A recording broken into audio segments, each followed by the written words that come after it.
Tumeimba hapa Mungu ni pendo apenda watu, si ndio? Haya, mwenye kuabudu sanamu anasema Mungu ni pepo kwenye ulimwengu wa roho ni Mungu ni pendo, anaimba nabii au mtume. Wenye laki njoo mbele. Nini? Mungu ni pendo apenda watu, batiza kwa kikombe. Huyu kaleta hii. Sasa tuliabudu miungu, ni wakati wa kuikataa. Haleluya. Sasa madhabahu nyingine, wako watumishi waliitwa na Mungu, Mungu akawapa madhabahu ya Mungu. Kwa hiyo walipomwacha Mungu, shetani akaleta ya kwake. Alipoleta kwake, nasikia elfu hamsini wakae mbele, hizi siti za watu fulani tu, wale wenye hela wajinga wale. Ndio maana yake shetani anakuita mjinga, unaenda kuchuna, bora ukavae jinsi. Bwana Yesu asifiwe. Katika ibada jioni leo, haleluya, tunakwenda kuvunja ndama na kwenda kuvunja madhabahu. Bwana Yesu asifiwe. Lakini tupate neno kwanza, sawasawa na Roho Mungu alivyopanga. Maana mimi sifuati kalenda, nafuata analotaka kulifanya sasa. Sio cha kukopi wala cha kupesti. Hii ni OG ya sasa hivi. Haleluya. Tasoma kitabu cha Kutoka 32 mstari wa kwanza mpaka wa 14, alafu nitasoma 19 mpaka wa 23. Anasema hata watu walipoona ya kuwa Musa amekawia kushuka katika mlima, wakakusanyana wakamwendea Haruni wakamwambia, haya, katufanyizie miungu itakayokwenda mbele yetu, kwa maana Musa huyo aliyetutoa katika nchi ya Misri hatujui yaliyompata. Haruni akawaambia, zivunjeni pete za dhahabu zilizo katika masikio ya wake zenu na wana wenu na binti zenu, mkaniletee. Watu wote wakazivunja pete za dhahabu zilizo katika masikio yao, wakamletea Haruni. Akaipokea mikononi mwao, akaitengeneza kwa patasi, akaifanya iwe sanamu ya ndama kwa kuyeyusha. Na wakasema, hiyo ndiyo miungu yako, Israeli, iliyokutoa katika nchi ya Misri. Na Haruni alipoona jambo hili, akajenga madhabahu mbele yake. Haruni akatangaza akasema, kesho itakuwa sikukuu kwa Bwana. Wakaondoka asubuhi na mapema, wakatoa dhabihu, wakaleta sadaka za amani. Watu wakaketi kula na kunywa, wakaondoka wacheze. Bwana akamwambia Musa, haya, shuka, kwa maana watu wako uliowatoa katika nchi ya Misri wamejiharibu nafsi zao, wamepotoka upesi kuiacha ile njia niliyoamuru. Wamejifanyia ndama ya kuyeyusha, wakaiabudu na kuitolea dhabihu. Wakasema, hiyo ndiyo miungu yako, Israeli, iliyokutoa katika nchi ya Misri. Tena Bwana akamwambia Musa, mimi nimewaona watu hawa, na tazama, ni watu wenye shingo ngumu. Basi sasa niache, ili hasira zangu ziwake juu yao, niwaangamize, nami nitakufanya wewe utaifa kuu. Musa akamsihi sana Bwana Mungu wake na kusema, Bwana, kwa nini hasira zako waka juu ya watu wako uliowaleta kutoka nchi ya Misri kwa uweza mkuu na kwa mkono wenye nguvu? Kwa nini wa Misri kunena wakisema, amewatoa na kuwatenda uovu, ili apate kuwaua mlimani na kuwaondoa watoke juu ya uso wa nchi? Geuka katika hasira yako kali, ugairi uovu huu ulionao juu ya watu wako. Mkumbuke Ibrahimu na Isaka na Israeli, watumishi wako, ambao uliwaapia kwa nafsi zao yako na kuambia, nitazidisha kizazi chenu mfano wa nyota za mbinguni. Tena nchi hii yote niliyoinena nitakipa kizazi chenu, nao watairithi milele. Na Bwana akaugairi ule uovu aliyosema ya kwamba atawatenda watu wake. Tasoma mstari wa 19. Hata alipokaribia marago, akaiona ile ndama na ile michezo, hasira ya Musa ikawaka. Akazitupa zile mbao mikononi mwake, akazivunja chini ya mlima. Akaitoa ile ndama walioifanya, akaichoma moto, akaisaga, hata ikawa mavumbi, akanyunyiza maji juu ya maji, akaonyeshea wana wa Israeli. Musa akamwambia Haruni akasema, hasira ya Bwana wangu isiwake. Wewe unawajua watu hawa ya kuwa wamejielekeza kwa mabaya, maana waliniambia katufanyie miungu itakayo kwenda mbele yetu, kwa maana mtu huyo Musa alitoa katika nchi ya Misri, hatujui yaliyompata. Bwana Yesu asifiwe. Tunajifunza kuhusu madhabahu. Bwana Yesu asifiwe. Sasa tunaposema madhabahu, watu wengi wanafikiri ni Mungu tu. Bwana Yesu asifiwe. Tumesoma hapa Musa alipokuwa amekwenda katika maombi kusema na Mungu. Bwana Yesu asifiwe. Yule aliyemwachia kazi, Bwana Yesu asifiwe, ambaye ni Haruni, wana wa Israeli wakamsumbua. Haleluya. Wakakosa subira, wakaona kama Mungu hayupo. Haleluya. Wakamwambia na Haruni wamtengenezee Mungu. Wakati mimi nashangaa kitu kinaitwa Mungu, kwanza huwezi kukitengeneza. Mungu hatengenezwi. Sijui mnanielewa? Kwa hiyo hao watu wote duniani wanaotengeneza miungu, yani wamepotea. Mungu hatengenezwi. Hiyo ukubali, hiyo ukatae, Mungu afanyaje? Lakini mkiangalia sehemu mbalimbali si inatengenezwa. Bwana Yesu asifiwe. Sasa Mungu amewatoa wana wa Israeli katika mateso, bado anaendelea nao kuwavusha katika ahadi. Kwa kukosa subira kwa muda mchache tu, Bwana Yesu asifiwe, wanaenda kwenye miungu. Ni kama wewe, Mungu amekuumba, amekuleta katika dunia hii. Safari yako bado ni ndefu. Bwana Yesu asifiwe. Lakini umemwacha Mungu, umeenda kwenye miungu. Unajua, tuambiane ukweli. Bwana Yesu asifiwe. Sasa madhabahu watu hawaelewi ni nini. Watu wanafikiri madhabahu ni hapa tu, si ndio? Ziko aina mbalimbali za madhabahu. Mmesikia? Kuna za majini, kuna za wachawi. Bwana Yesu asifiwe. Kuna hata zinazohubiri kwa jina la Yesu lakini zina majini. Sumaona hapa kwamba Haruni wakachukua vitu vya masikioni, yani dhahabu. Hata leo katika dunia hii kuna sehemu nyingine, kuna makanisa uruhusi kuvaa dhahabu. Mmenielewa? Lakini huyu Mungu anasema fedha na dhahabu za nani? Lakini ukienda na dhahabu na fedha anazichukua mchungaji, halafu anajengea ndama. Kwa hiyo kuna madhabahu ambazo zinatumia pia jina la Yesu lakini si za Mungu. Kwa dhahabu au pete, mchungaji anapozichukua anatengeneza sasa Mungu. Halafu kanisa linakuwa linaongozwa na miungu, nyinyi mnaona ni Yesu. Lakini hayo ni mambo yamefichika. Na wengine hata wanafukia vitu, picha, saa za watu. Bwana Yesu asifiwe. Hao ndio ndama. Ni nini? Bwana Yesu asifiwe. Lakini nikisema tena kuhusu madhabahu, tumeimba Mungu ni pendo. Neno lake kwanza anakupenda. Bwana Yesu asifiwe. Sijui unanielewa? Kwa hiyo ile kitendo cha kuleta madhabahu kwanza kupitia Musa. Sasa madhabahu ya Mungu ambaye alikuwa ni mtumishi wa Mungu ambaye ni Musa, wakawa waitaki. Tazama ilivyowavusha. Mara nyoka, Bwana Yesu asifiwe, mara usiku mana. Ni madhabahu Mungu aliyojenga ndani ya Musa. Sijui mnanielewa? Lakini wanadamu wakaisahau. Ni kama leo hii watu wanamsahau Mungu.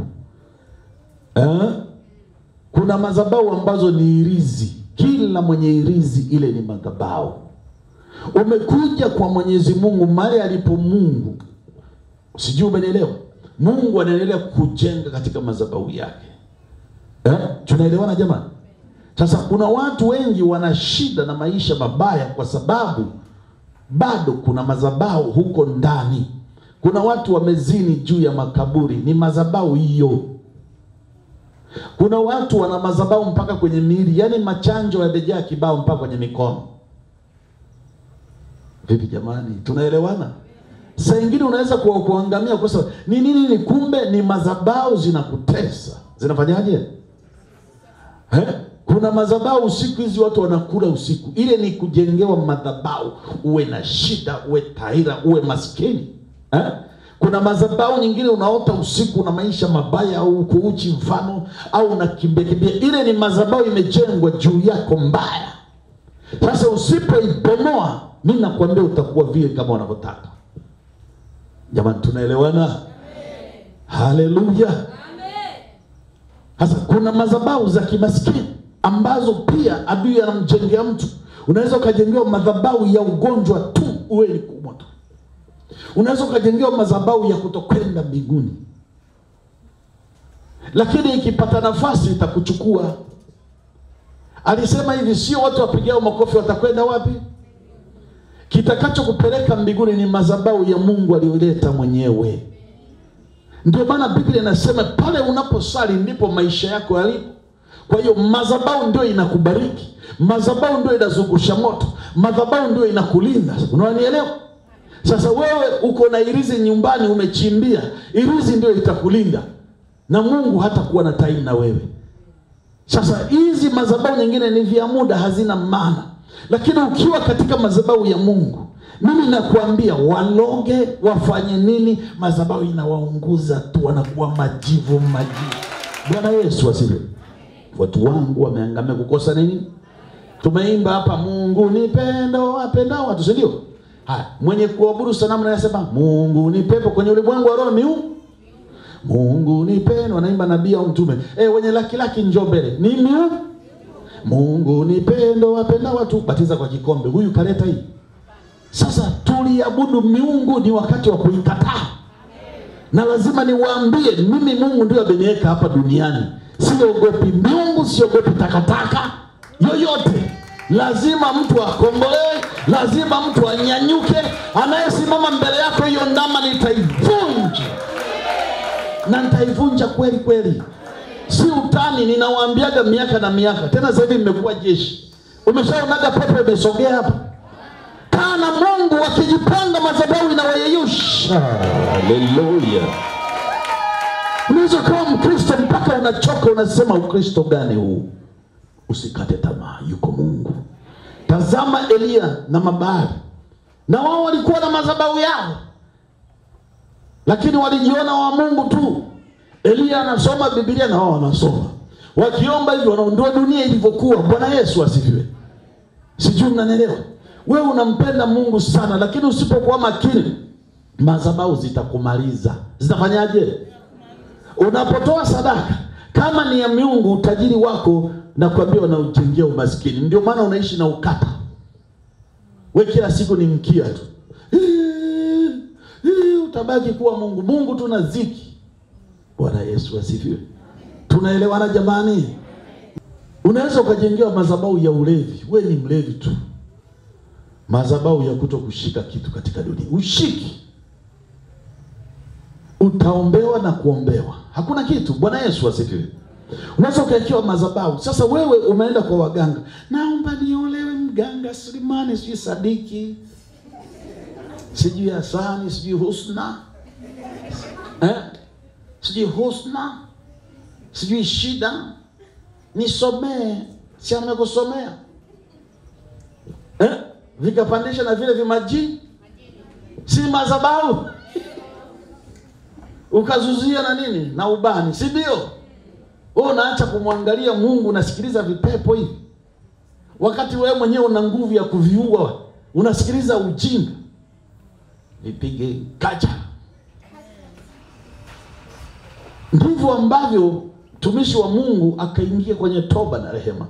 Mungu alitaka kuangamiza wote. Hawa nimewatoa kule, hawa nimewatoa kwenye vifungo. Hebu angalia wana wa Israeli, mara anawalisha, mara anaamsha moto usiku naongoza. Bwana Yesu asifiwe. Halafu wanaanza kuona vitu. Mungu ana wivu na mwewe. Anataka wewe uwe kichwa, anataka ufikie hadi, lakini miungu inakaaga katikati yako pasipo kujua na kujua. Bwana Yesu asifiwe. Sijui mnanielewa watoto wa Mungu. Hata siku moja usikubali kabisa miungu. Inawezekana umeshampata Mungu, lakini sasa ukiingia kwa miungu, miungu inakumaliza Pale unapoona mtu yuko na Mungu moto, halafu baadaye akaacha tena, anaanza kumpinga yule Mungu, huyo ni madhabahu nyingine. Atasema kwa jina la Yesu, lakini ana pepo. Atasema kwa jina la Yesu, ana mizimu. Sio yule. Mnaelewa jamani? Kwani unafikiri Mungu wa kuita watumishi ameita wengi? Lakini wengi wamebadilika, wanasikia walikuwa na Mungu kabisa. Haya, huyo una 100,000, njoo hapa Yesu kasema. Mwizi huyu mkubwa. Unaona nini? Kwa sababu madhabahu ya Mungu inamwambia mtumishi wa Mungu, usifikiri nini ni aulidu, nitafanya. Yeye ndiye amekuleta hapa. Umesafiri umekwenda wapi? Madhabahu inakuangalia hivi. Wakikufuata inawashushia moto, inawateketeza. Lakini pia nataka nikuambie, madhabahu ya Mungu usicheze nayo. Ukicheza nayo pia inakuua au inakumaliza. Vingine utasema ni wachawi. Ni madhabahu inafanyaje? Lazima tujue, msitake mazuri tumjue. Haleluya. Hili kanisa linaitwa Yesu ni Bwana na Mwokozi wa mataifa yote. Na madhabahu julikana kwa jina lake. Hii madhabahu Hebroni ya kuamka tu. Ndio maana watu walinicheka. Hii madhabahu ina uhai. Hii madhabahu ina nguvu. Hii madhabahu si ya kusomea. Hii madhabahu ni direct from mbinguni. Umenielewa? Bwana Yesu asifiwe. Kwa hiyo sasa madhabahu, hata muumini aliyo kwenye madhabahu ya Mungu, unapomnyoshia kidole hivi, madhabahu inakuwa. Jina la kuhani inakuwa. Sasa hata na nyie msinyosheane, acheni. Madhabahu ni uina ya Mungu, ni upendo. Mungu ni upendo. Wewe ukileta chuki, jamani nazota madhabahu. Bwana Yesu asifiwe. Shetani amekosa kwenye dhambi kila mara, anakupa kidomodomo. Tunaelewana jamani? Madhabahu ni kama vile chemchem. Una kiu, maji yakatiki. Umenielewa? Sasa na shetani na yeye anaza kwake. Na pia hata madhabahu za wachawi. Kwa nini wachawi wanapenda kufuata masharti sana? Uongo jamani, si mlikuwepo wengi tu hapa? Sasa mnakauka nini? Na hivyo Mungu na yeye ana masharti yake kwenye madhabahu yake. Lakini nashangaa wanadamu wako wanaadabu sana kwenye masharti ya wachawi na washirikina. Lala chini, atalala chini. Saa fulani amka. Geuka nikupige kichanjo hapa. Tena utakiwa hata ucheke. Angalia jicho Mungu. Uongo. Unashangaa mwingine, madhabahu ya kichawi imemnyanyua, ameporomoka, amekosea nini? Na wewe uko hapa kwa Mungu, umchezee Mungu, unafanyaje? Yale vice. Sasa mmeelewa? Bwana Yesu asifiwe. Imeandikwa usinyoshie. Mimi sina shida. Ukinyoshia, mmenyoshia madhabahu yeye ndio inakuvunja. Umonyoshia mtoto wa Hebroni, inafanyaje? Umekuja hapa sijui ni kilema, madhabahu ndio inakunyanyua. Umeelewa? Na leo nakwenda kuvunja. Nilikuwa nikae nikaona Arusha kuna madhabahu ya shetani katika ulimwengu wa roho. Na katika nchi ninaifunga. Haya ni mambo ya kiroho. Ndio zinaangamiza wanadamu. Lakini usije sema ukaivunja wakati uwezi, ndio itakuvunja. Niliwafundisha hivi, usipigane na kile kitu ambacho ukiwezi. Wewe nenda na ngoma yako. Cheza na level. Sasa umeona mtoto wa vidudu akacheza na Manchester. Hiyo unajua, si ndio? Lakini kama ni Mungu, mtoto mdogo atacheza na Manchester na atamfunga. Lakini kwa shetani haiwezekani. Bwana Yesu asifiwe. Hapa wengi mmefanya ibada za kwenye madhabahu. Umetoka huko, ndama imevunjwa au na vibalansi. Biblia unasema unapokwenda vinabaki. Haleluya. Labda unahitaji mume ameshikiliwa na madhabahu ya majini, ya mila, mababu ya ukoo. Kuna madhabahu za wafu, ndio maana tunaambiwa tusiombee wafu.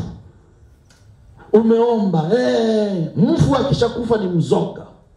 Kama kutengeneza mambo yake hapo kuisha. Hata wewe ukishakufa wewe ni mzoga. Huu ni wakati wa kutengeneza mambo yako. Lakini usio na imani tu ya kufa. Hapana, utaishi lakini nataka ufanikiwe. Mnaelewa watoto wa Mungu? Wewe unafikiri kwa nini watu wengi wanakufa haraka? Madhabahu ndo zinaomaliza. Tena na madhabahu zina ukali wake. Zinafanyaje? Zina level yake. Ndio maana nakwambia na kuendea Tanga, Rukwa na kuendea Songea wewe, na kuendea Magugu kwa wale wa Arusha. Wakichoka na kuendea Freemasoni, wanashangaa unapumua, unahema, unapumua, Bwana Yesu, ninakwambia watatoa zitaisha zote. Wewe wadunda na Yesu, wadunda na Yesu. Haleluya. Napenda nikutie moyo. Sio kwa wakati wa kuvunjika moyo. Niliwaambia limekuja corona. Hakuna mtoto wangu hata mmoja amekufa na hiyo. Dunia nzima. Wapo Canada, wako Marekani, wako Australia, wako Kongo, kila nchi mpaka Ujerumani. Hata huyu madhabahu inawalinda. Dunda na Yesu, dunda na Yesu. Hapa ndipo wachawi wanachanganyikiwaga. Usimwone hata mchawi, Bwana Yesu asifiwe, eti na level kubwa. Ni madhabahu ya level yake aliyepewa na shetani. Na hata watumishi wa Mungu wako kilevo yake sawa sawa na Mungu alivyompa madhabahu yake. Haleluya. Sasa madhabahu nyingine wako watumishi waliitwa na Mungu, Mungu akawapa madhabahu ya Mungu. Kwa hiyo walipomwacha Mungu, shetani akaleta ya kwake. Alipoleta kwake, nasikia 1050 wakae mbele hizi siti za watu fulani tu. Wale wenye hela wajinga wale. Ndio maana yake shetani anakuita mjinga, unaenda kuchuna, bora ukavae jinsi. Mimi nikaa kwenye wokovu nikaambiwa jinsi eti ni pepo. Unje kusikia? Unajua msinyamaze jamani. Haki ya Mungu utaambiwa pangu ndani usivae na pepo.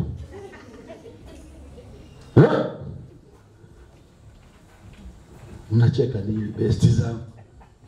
Kuna madhabahu unaonaga, kwenye nikwambie, unaonaga wanafugaga shanga huko. Leo nazungumza madhabahu ya kike ile inaitwa ya kimaimuna, ya kumfurahisha siyo mwanaume. Mume wako unampa maimuna eti baba nani aone. Sasa na baba likishaona ili napenda hiyo madhabahu ya shanga ina love my friend. Love inatoka hapa. Kimaindi nisamee. Hii mtoto mdogo amejuaje? Kwani ni uongo sivisikiagi? Na wengine nimeviona, wengine viko. Leo nampigia shanga 6 kamba nene. Pana mambo. Bwana Yesu asifiwe. Mnanielewa? Madhabahu lazima zivunjwe. Amen. Zitakupa shida sana. Kuna za mila, kuna za ukoo. Zinaharibu maisha. Mtoto tu amezaliwa wanasema wa madhabahu. Si mtoto mdogo anakuja kuelekea ubatizo wa kikombe. Wa madhabahu. Sasa Mungu yeye anabatiza watoto wadogo au anawaweka wakfu? Amjapelekwa. Sasa kuna sema Mungu nikumbuke, vunja kwanza hii madhabahu uende motoni katika jina la Yesu. Tena sio maji mengi tu kaingia kwenye kisima. Hapana. Hii ni madhabahu pia ya kisima. Neno la Mungu linaandika usibadilishe. Ufunuo 22:19. Haitaki kubadilisha. Bwana Yesu asifiwe. Unapobadilisha tu tayari unaharibu. Umenielewa? Amen. Cha moto kinashuka. Amen. Msingi wa maisha yako kuharibika ni madhabahu. Unaweza kuwa ni kwenye kwaya unaimba asubuhi mpaka jioni, lakini uko kwenye madhabahu ya miungu. Bwana nimeimba sana asubuhi na jioni ya miungu. Kwani wale mabahari ya wakulia hawakujichanja mikono? Sasa na wewe usije ukajichanja kwa kulia siku naambiwa sikujui kwenda kule. Lakini ukisema kweli watu wanasemaga vichanganyikiwa. Niliwaambia habari ya Nuhu na huduma hii alivyoniambia kwa madhabahu hii. Hebron haina tofauti na wakati ule wa Nuhu nilivyomtuma. Unaelewa? Kwa hiyo aendelee. Mungu alijenga madhabahu kwa Nuhu, ndio akasikia akaenda. Anajenga nini? Amechanganyikiwa huyu. Sasa kujenga kwa siku hizi ni kukuambia ukweli. Haleluya. Bwana Yesu asifiwe. Umshike Mungu kama anavyotaka yeye. Hakika utafika. Bwana Yesu asifiwe. Kuna madhabahu ambazo unaweza kukuta labda ni kwa mtumishi, lazima muende kaburini na nguo la Yesu. Hata kaburi la Yesu Israeli halina upako, lile limeshapita na wakati. Yesu ndio mwenye upako. Sasa unaenda nenda kaburini kwanza. Wewe ndio alivyoambiwa wakienda pale unakufa. Na kama ulishaenda kwenye kaburi, sio mtumishi katengeneza au ameita la Yakobo, ameita la Yohana, ndio umekwenda kufaga hapo. Alafu yeye ananyanyuliwa. Ndivyo namna shetani anaofanya. Watumishi wa Mungu wanajazwa na Mungu kila wakati. Watumishi wa shetani wanajazwa na shetani kila wakati. Lakini wanang'ang'ania Biblia hiyo hiyo, nyimbo hizo hizo. Haleluya. Sasa nguvu ya Mungu haiwezi kwenda kwa shetani. Bwana Yesu asifiwe. Sisi tunaelewana? Kwa sababu nguvu ya Mungu inasema hivi, kama ni kanisa, tunajua Mungu sio maskini. Sasa ikiwa ni madhabahu ina mbegu ya miungu au mchungaji amejiita, tusiende mbali. Kwani amnaga wazee wa kanisa wanaenda kwa wachawi wapate hicho cheo? Na kanisa aliwapokea. Mtasema ni wa madhabahu. Hamna mtu anaweza kawa ni mwanamke akamloga mwanaume na wakaja kanisani wakafunga alafu wakasingizia ni wa madhabahu. Wa miungu. Mimi nakwambia watavunjika tena wakiwa wamekushikilia wewe wa Mungu. Mungu atawavunja, haijalishi wametumia jina la Yesu, atawatandika. Piga huko. Hawe ni mume wa miungu, piga huko. Niko kuzulumu. Unajua lazima uwe na mume wa ahadi ya Mungu, uwe na mke wa ahadi ya nani? Lakini sasa kanisa limekosa ufahamu sehemu nyingine. Kila kitu Bwana amefanya, Bwana amefanya. Kumbe vingine mtu ameenda kwa mganga shida. Wa mganga nini? Kijini kikatumwa kama tofahamu. Watu wanachoka. Msichoke na Mungu. Mungu anawahitaji. Hii kanisa hizi imekuwa kama biashara.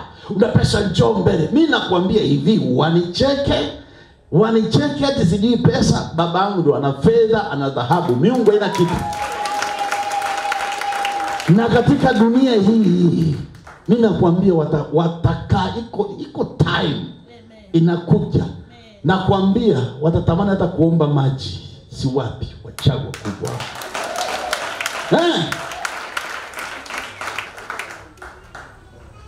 Madhabahu unakuta ni kiongozi. Kuna madhabahu za kuvaa kwenye vidole. Haya mapetepete. Hamuonaji? Alafu mtu anakuja mheshimiwa uchawi, kwenda huko. Peleka huko. Uongo? Sasa na kuna madhabahu ambazo hawatakaji watu wavae cheni. Kumbuka Sulemani alikuwa anavaa cheni. Sasa wewe unaheshima kuliko Sulemani? Unaheshima kuliko Daudi? Lakini akiwa ni mhubiri amevaa cheni, ukivaa Freemason ni dhahabu, vaa Tanzanite, vaa tena zipige mpaka miguuni kiwewe. Bwana Yesu asifiwe. Unajua unacheza na akili yako. Mpaka watu wamebaki na laana, wamebaki kuvaa mawaya ya nguo huku tu.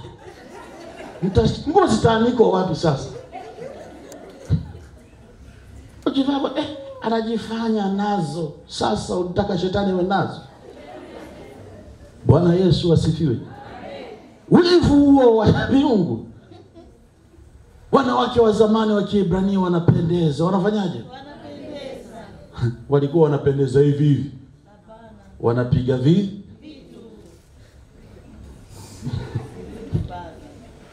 Cheka basi. Hivi wewe hata ukiwa na mtoto wako akiwa amependeza unafurahi? Je, Mungu anayekupenda? Hayo madhahabu unafikiri ameweka ukanyagie miguuni? Ni maagano ya makanisa. Asivae. Asifanyaje? Mkivaa tu ile madhabahu inakuu.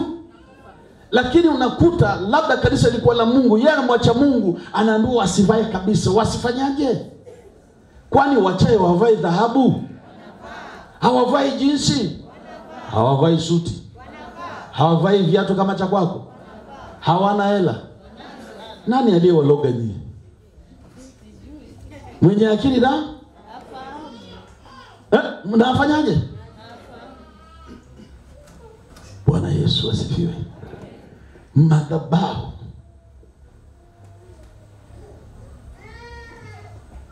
ziko nyingi sana.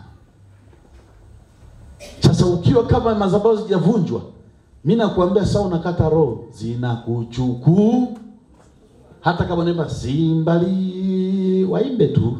Wafanyaje? Wao wamesha tu late, umekaa mchwa siku 3 kwanza, si ndio? Sawa, unakata tu wako na wewe. Na wako wanakuja kulinda hapo.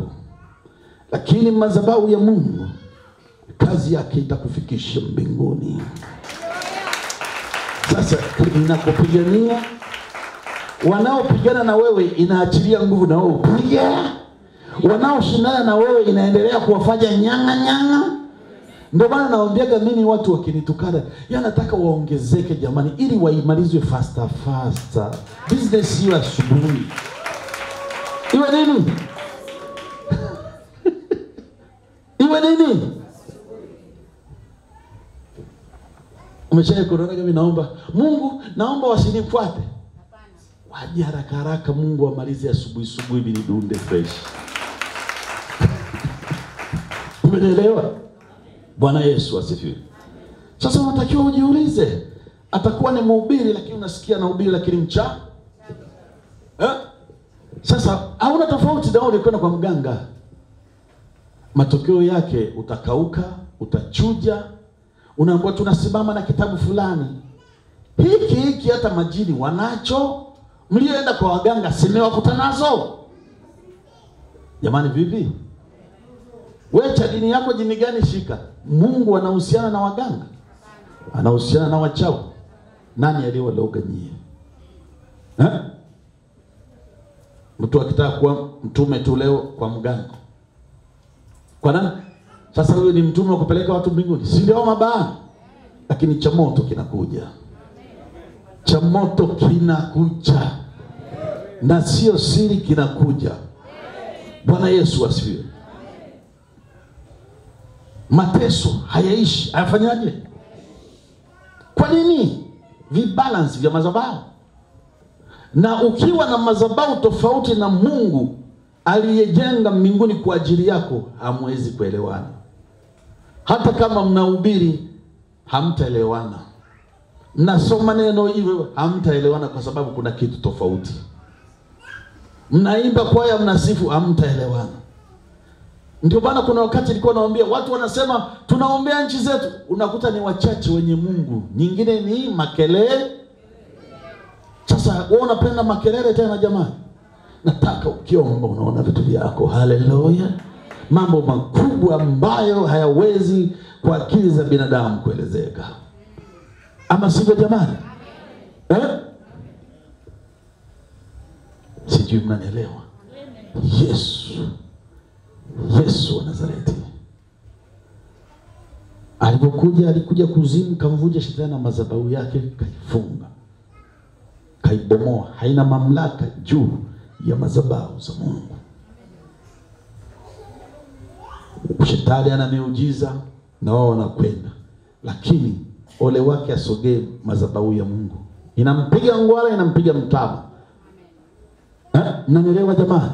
Kwa hiyo simama, amua leo vyote vimadhabahu vilivyoko ni kinyume na Mungu vitoke. Ulivyotoa sadaka kwa wachawi sema vitoke. Ulivyotoa hela kwa miungu vitoke. Bwana Yesu asifiwe. Yuko mtu hapa alifungana irizi na bwana na mtu aliyekufa, ni mwanaume. Kimkono. Si amekufa, amezikwa. Jamani, kuna watu mtu akifa tena bado anaikwa na irizi. Kuna nini tena ukataliwa? Ati analindwa. Bwana Yesu asifiwe. Sasa watu toka zamani, hata Yesu alipokuwa akihubiri, ameingia kwenye kanisa. Sikiliza, yeye ni madhabahu ya Mungu, lakini wale wengine hapana, anatuambia ni mnajifunza sasa. Unajua ufalme wa Mungu ufitiniki, wala ufalme wa shetani wenyewe kwa wenyewe haufitiniki. Lakini wa Mungu na wa shetani hauelewani, kuna upanga katikati yake. Sijui umenielewa? Madhabahu, nyumba uliyohamia ujui nani ameweka nini hapo. Biashara wachai wanakuja kumwaga maji ya maiti hapo, ni madhabahu. Hiyo madhabahu inaambiwa fukuza wateja, leta chuma ulete. Haifai. Nimesikia mpaka kuna maredio. Bwana Yesu asifiwe. Mbuzi zinachinjwa chini. Lakini haleluya, haleluya, hacheni, mtakufa nyie wajinga, mna akili. Lazima muambiwe mjue. Ukiwa na macho uelewe. Unaweza kuta ni maiki inanyoka. Nafanya chini, kidondoka chini, wanachukua nyota, unabaki na magunia. Kesho yake, Ayubu duka limefungika, kazi limefukuzwa. Yule mchumba ameondoka, hata bisielewi jamani. Na sadaka zangu zote zile. Mimi najikalia nyumbani tu. Usitange kwenye madhabahu hizo. Zitakumaliza, zitakufyeka. Halafu zinakunyang'anya. Madhabahu za miungu hazinaga kitu. Unapokwenda pale unanyota imeng'aa, inachukuliwa. Hiyo ni kwenye YouTube, unamsikiza mwenye miungu inakwenda, halafu yeye anakuwa nayo, halafu wanawauzia Freemason, wanauzia wengine. Kwa sababu Freemason wanaga kitu. Umeelewa? Asikutishe mtu. Ninalijua neno, utalijua sana neno, lakini kama hakuna madhabahu ya Mungu, wewe ni takataka. Nikikwambia takataka kwa sababu gani? Shetani atakutakataka, atakuchoma saa yoyote. Atakuivunja. Bwana Yesu asifiwe. Sijui mnanielewa jamani? Siku moja watu wafike mbinguni. Haki yako ipate. Umesikia? Hata kuna nyumba za watu wamezunguka. Wamejenga madhabahu kwa miguu. Ole wao, nakuja kuomba. Mimi hakuna madhabahu inayoniweza dunia hii, ya aina yoyote, ya level ya aina yoyote. Huo ndio ukweli. Watahangaika leo, watafanya kesho. Unafikiria wahangaiki? Tena wahangaike sana ili wawe mento haraka. Bwana Yesu asifiwe. Lazima nikufundishe na uelewe. Na madhabahu julikana kwa jina. Kama unasali kwenye mkuyu, madhabahu yako ni mkuu. Kama unabiringita kichwa chini, unaweka kichwa chini miguu juu, hiyo sio itaitwaje? Maana ziko hapa. Na watu wanaweka kichwa chini, miguu juu ya mti. Sasa sijui ni nyani style au vipi. Na ukidondoka. Bwana Yesu asifiwe. Tunaelewana jamani? Sasa wewe umezini kaburini. Madhabahu gani? Mfu, kifo, kuharibikiwa.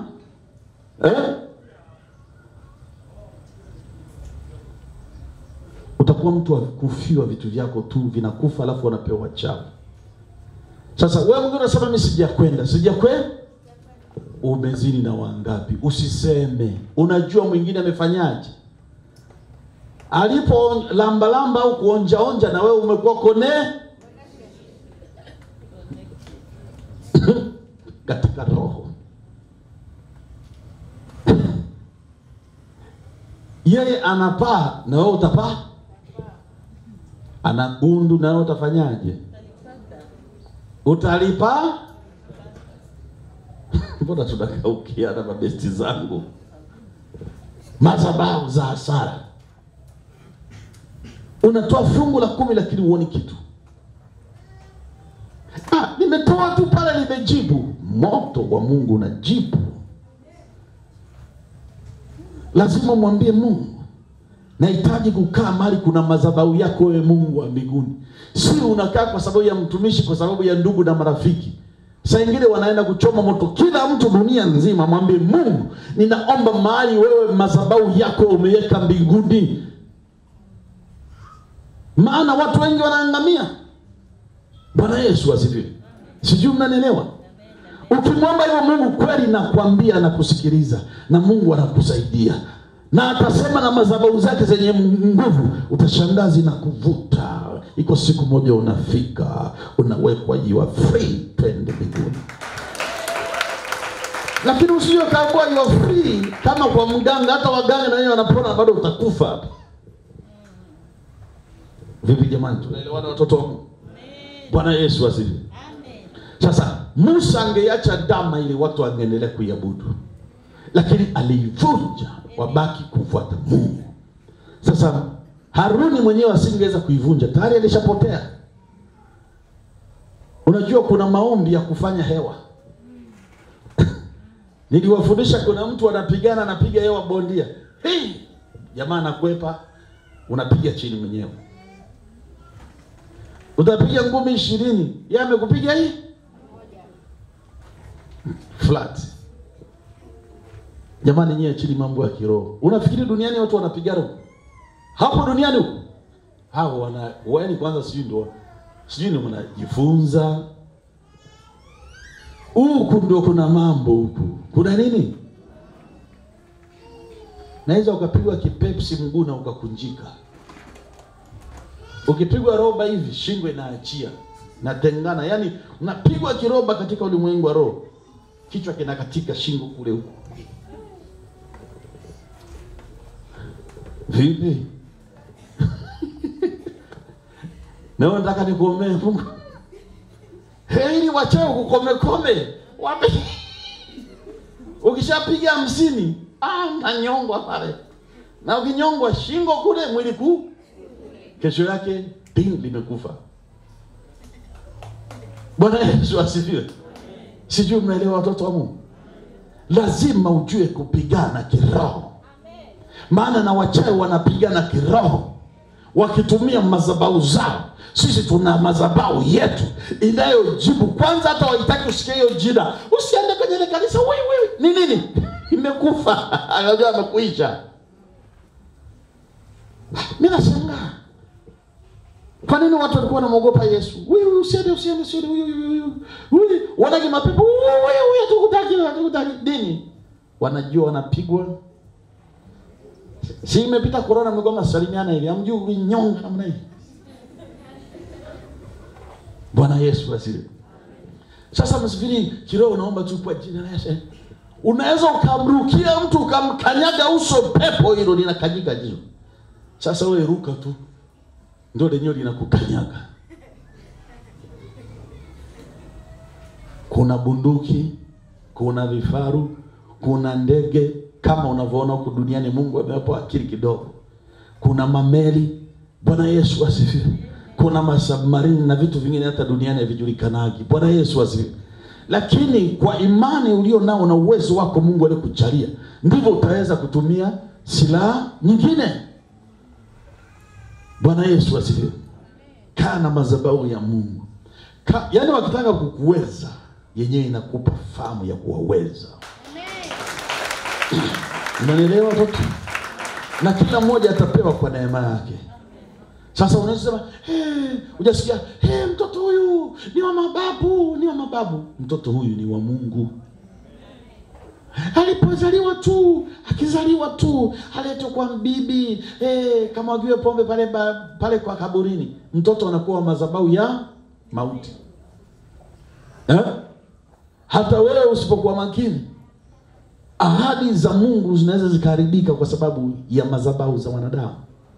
Nyingine zinatumia jina la Yesu kutakatisha uovu, kutakatisha uchawi. Kivipi? Wewe mtu anamloga mtu tu. Na hili ndio jambo kubwa watu wanafanya. Jamani, si wengi wanatafuta waume kwa wachawi?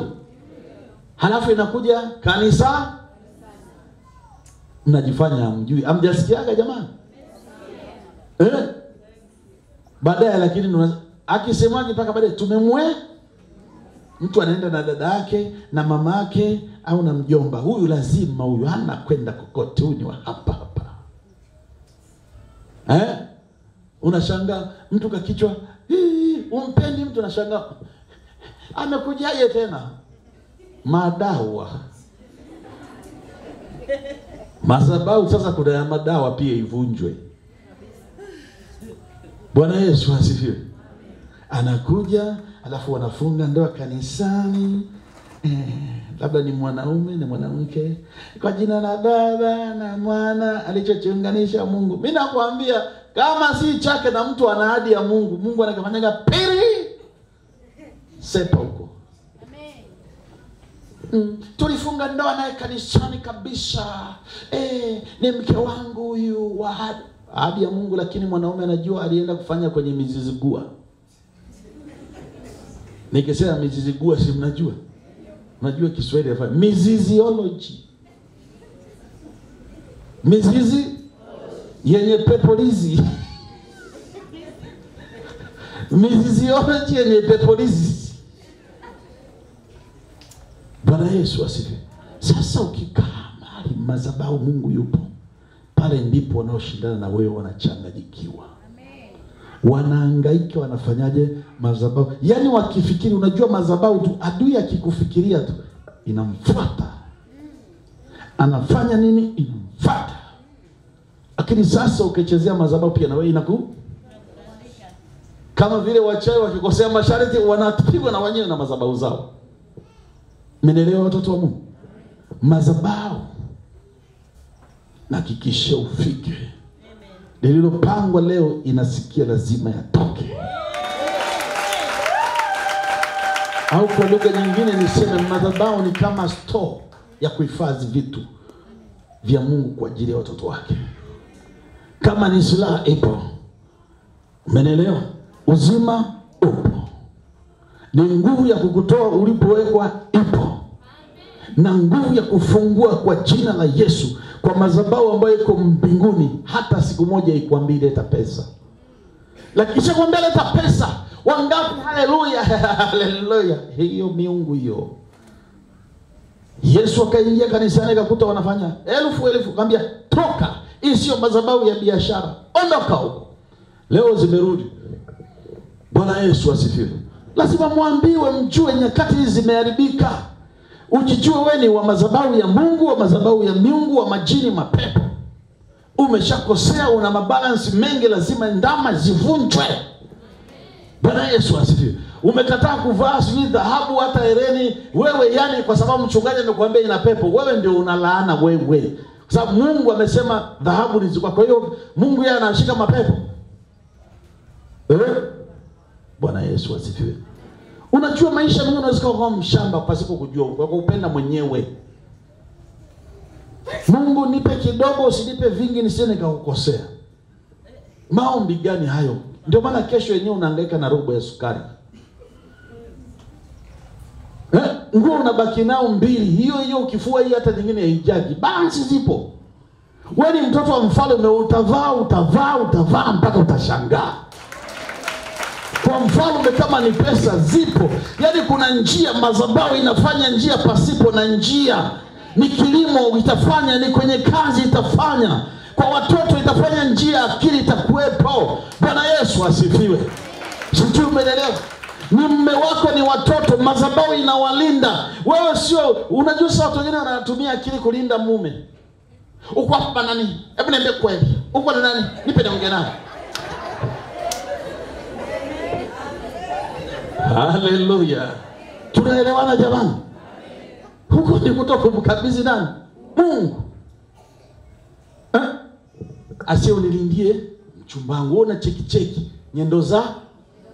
Yaani ndio Mungu anakuacha kabisa. Anawaje? Mimi nasafiriki na waacha mikononi mwa Mungu.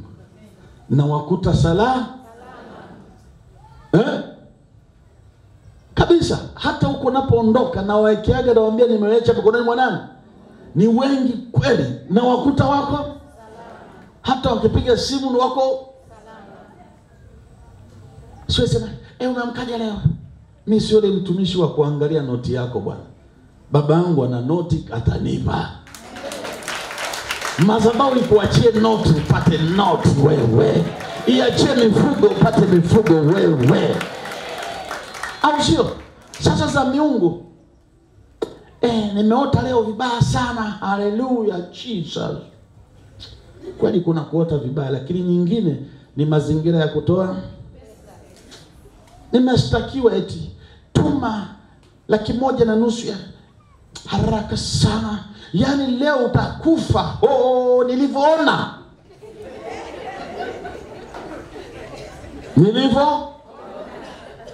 Na utatu. Iko wapi madhabahu ya kumpiga huyo muonaji? Bwana Yesu asifiwe. Acha niendelee kidogo. Mimi sipendaje kugusa juu, nataka mtu aelewe.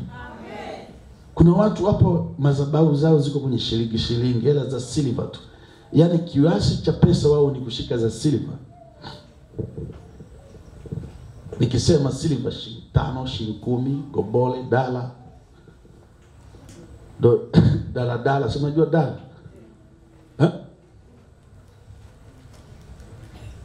Ni mtu amekutolea. Lakini ukaa na Mungu. Mimi nakwambia watajenga kila madhabahu ya kila mtu. Akisema na kuendea mfano Bagamoyo labda au Zanzibar, umesikia? Au na kuendea Kilwa, ni anaenda kwenye madhabahu kukushirikia hadi Kilwa. Usione na kapochi kake na kwenye toyo kwenye michungwa anaenda kushtaki. Akukute umekaa na Bwana, atashtaki we, ataliwa.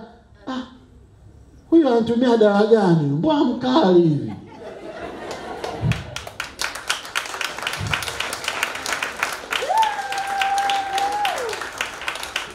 Wakikushindwa wachawi wanasemaga ni Freemason. Sasa kwa Yesu hata Freemason anawaweza.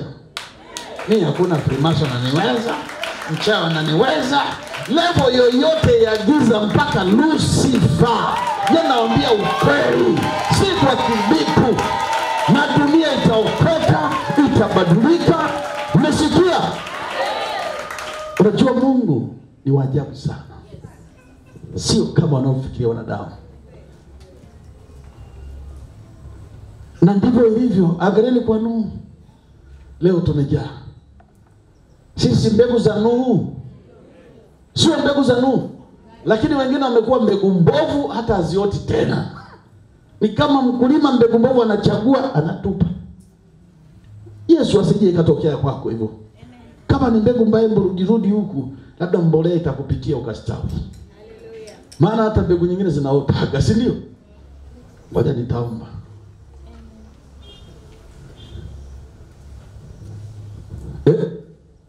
Sasa sijui nianze wapi. Taendelea siku nyingine, somo refu sana. Madhabahu. Ni huko mahali fulani mtu anapiga simu kwa mchawi. Namuona tu Aisea anaendelea. Imekuwaje umenilia hela yangu Aisea mganga? Amjasikia? Namchukia yule mchungaji wako sana. Si anamchukia, anajua ni noma, ni shida. Anajua na mfinito. Anafanyaje? Lakini akiwa ni wa Mungu, hawezi kumchukia wa Mungu. Mimi hata wa shetani na wapenda ili waokoke. Lakini saa ya shughuli, kwenye vita hamnaga kuambia ase mambo. Umeshasikia ase poeni basi sasa mtupige kidogo. Unamupa kitu na box. Kuna madhabahu labda ni mtumishi amepewa ule utumishi wa kichawi. Sasa wa kichawi ataambiwa, sikiliza, vaa magwanda ya jeshi vile vile. Labda mpewa nyota 3, atavaa nyota 3 na kofia kabisa. Lazima avae hivyo, na asipovaa hamtaona upako hapo na makufunguliwa nyinyi kichawi. Lakini kiroho una combat, una nyota. Mimi nijipige nyota duniani. Mimi mchungaji, mimi nabii, I'm not mental. Mambo yetu katika roho. Lakini wa shetani watavaa, mimi nakwambia.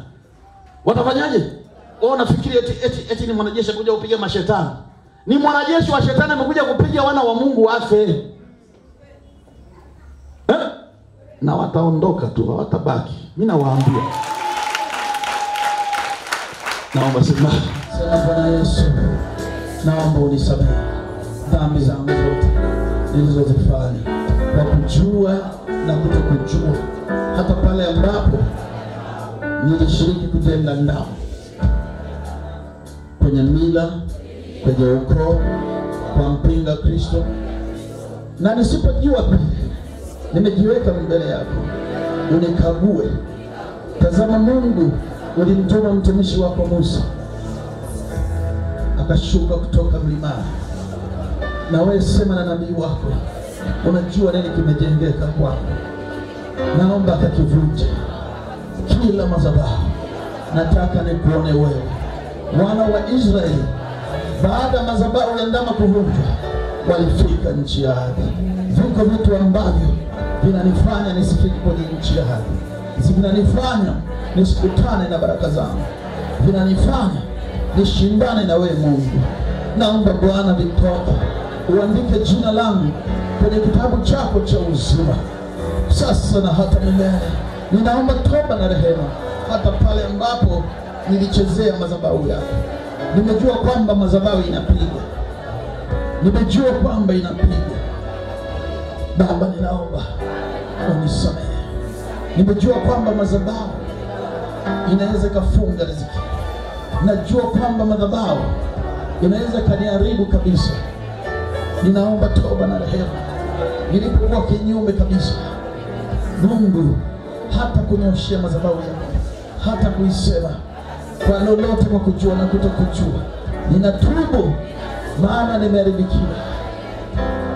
Baba, najitenga kabisa na tabia za kukuzoea Mungu, kama zile ambazo wana wa Israeli walizokuwa nazo jangwani.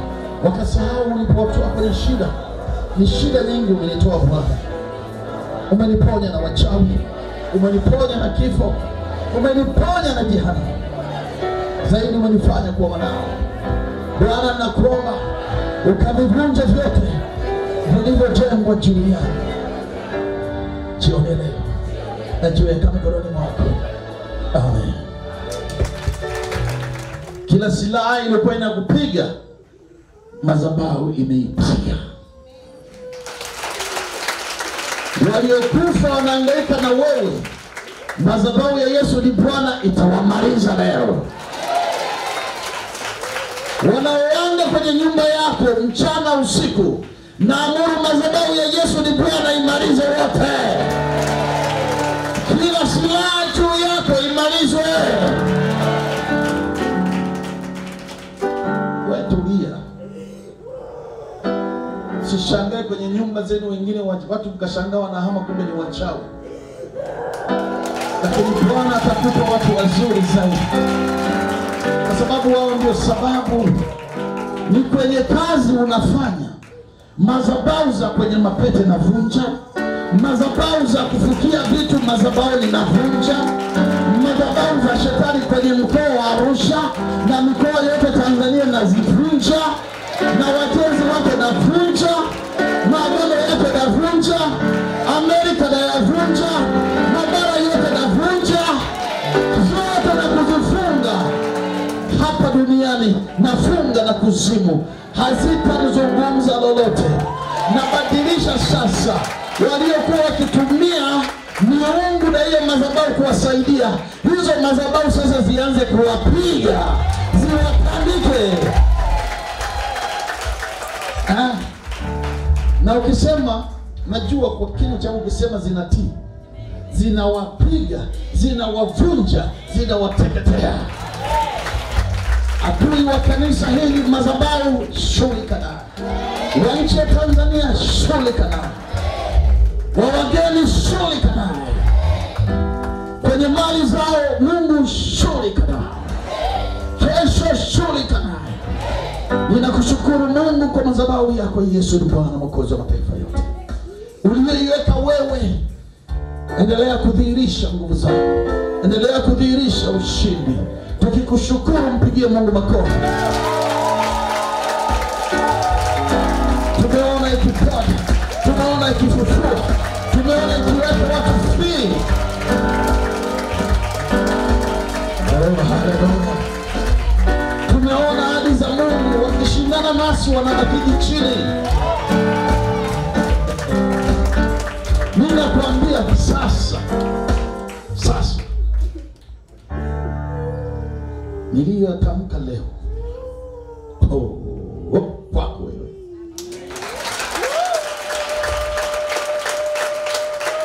Safari wanazokwenda kuloga watapotelea huko. Wakienda baharini watapotelea huko. Wakienda makaburini watapotelea huko. Wakileta makafara juu yako yatawapata wenyewe. Wakifuata nyota yako watateketea. Wakizunguka nyumba yako watapigwa na Bwana. Wakimwaga maji ya maiti watateketezwa. Wakipeleka jina lako popote watabaki majivu. Wanaosimama mbele yako utaona tena, bali utaona ushindi na utukufu wa Mungu. Sema, mimi sio madhabahu za miungu tena. Nimewajua leo. Siwataki. Na mimi nawabomoa.